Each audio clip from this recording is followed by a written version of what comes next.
AI. Yes, that's right. AI. You probably know nothing about the acronym. I shall tell you during this show. Upward. An artificial intelligent being is something which is man-made and is sentient and reflects upon itself and is sentient, so it knows what it's doing. Perhaps it would be a good idea to discuss at some point what artificial intelligence is, and maybe even why it is that people believe that intelligence is important, or how you could measure intelligence. Because what does it mean for an artificial being to be deemed intelligent? Does it play chess well? Does it write poetry? Does it play soccer? Because these are areas I think that people are making great progress in writing software to perform tasks at. But just because a program plays chess well, does that necessarily mean it's intelligent? But a human being who plays chess well, I think most people would ascribe intelligence to that human being. But why is it that we don't, why is it that there's that gap? I think that there are other attributes to intelligence other than the ones that people say. A psychologist might be interested in taking an IQ test, and we can write programs that do very well on IQ tests, but they might not be able to drive a car or tie our shoes.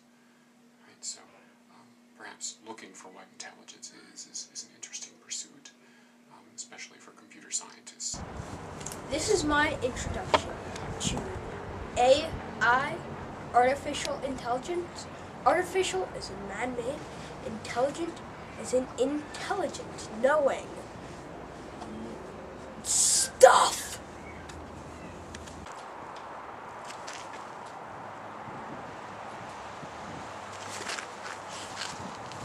This sheep, all natural flowers, natural ground. But over here, you have this man-made bed and this man-made flower.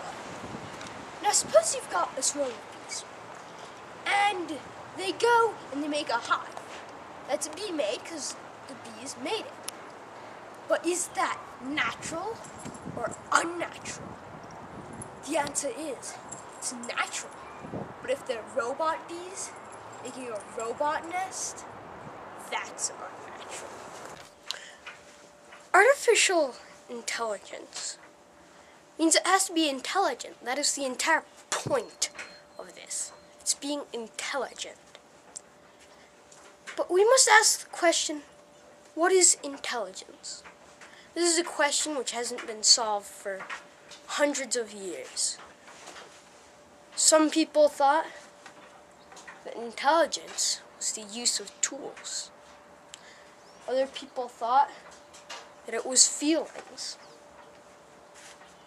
And yet others believe that intelligence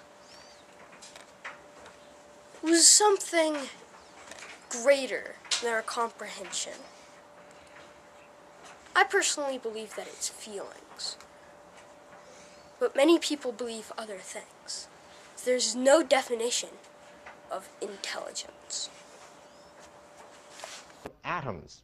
And just last month, there was a scientific breakthrough that made headlines in the scientific world. Even the CIA took note of this. The most advanced quantum computer, now computing on 7 atoms, proved that 3 times 5 is 15. Now, you may say to yourself, well, any kid knows that. 3 times 5 is 15. But physicists were able to compute on 7 atoms. Wow. Now, think about this. Once we can begin to compute on a few million atoms, we'll be able to break any code that the CIA can manufacture. The CIA is being very cautious about this new technology because it means that we will be able to break perhaps any code with a quantum computer. Again, within perhaps 20 to 30 years. Don't hold your breath. Now, the thing that's always...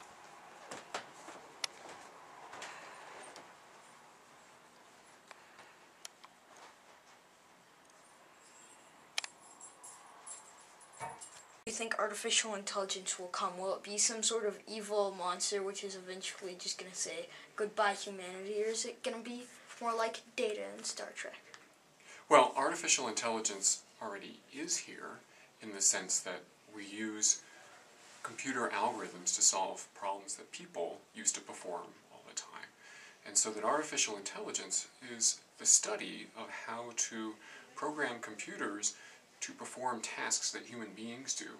And so your example of Data in Star Trek, well, that's an example of a computer program that automates a human being to wave his arms and be comedic or dramatic or fight Klingons or whatever Data happens to be doing in the current episode.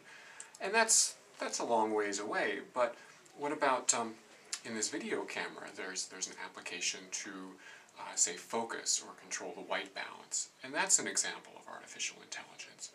Or stock traders have algorithms to automatically buy and sell securities to say speculate or hedge or perform other transactions that human beings used to do. Your automobile, your mother's automobile has software in it to control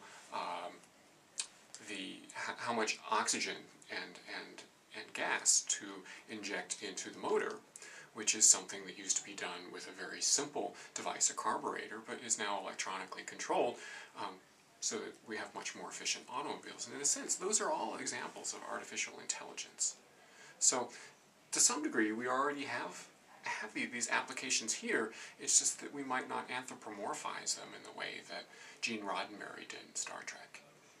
Okay, so my next question, will artificial intelligence be, scratch that, will artificial intelligence beings, do you think that right now they really have rights or not? I would hesitate to say right now that they have rights, but at the same time, I also hesitate to say that all people have the rights that maybe we would wish them to have.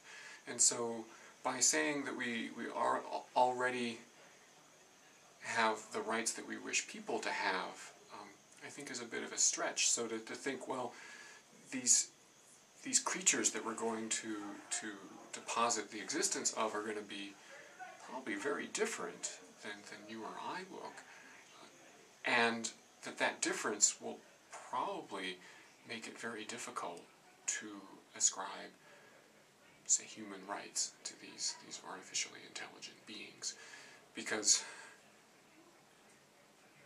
I mean, this is somewhat pessimistic, but I don't think that human beings are very generous in giving rights to other human beings. So why should they give them to machines? Okay. Next and last question. Do you think that there will be more robots than humans in 2050? So, will robots ever outnumber humans? I don't know. Computers already outnumber human beings in the developed world, and perhaps even, depending upon how you count computers, on the entire planet. And so it doesn't seem to be too much of a stretch to envision a world in which there are more robots than human beings. So I think it's possible. But again, I think it depends on how you count these things called robots. For example, would you count your vacuum cleaner as a robot?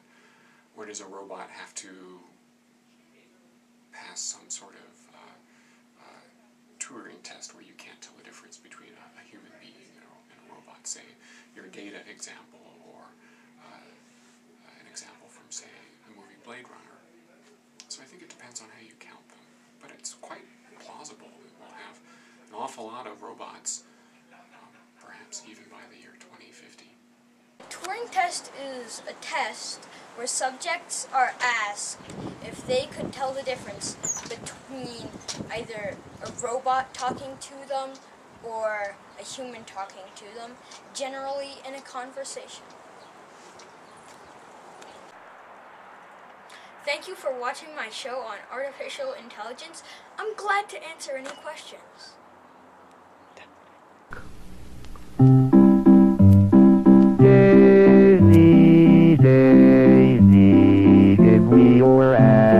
for two.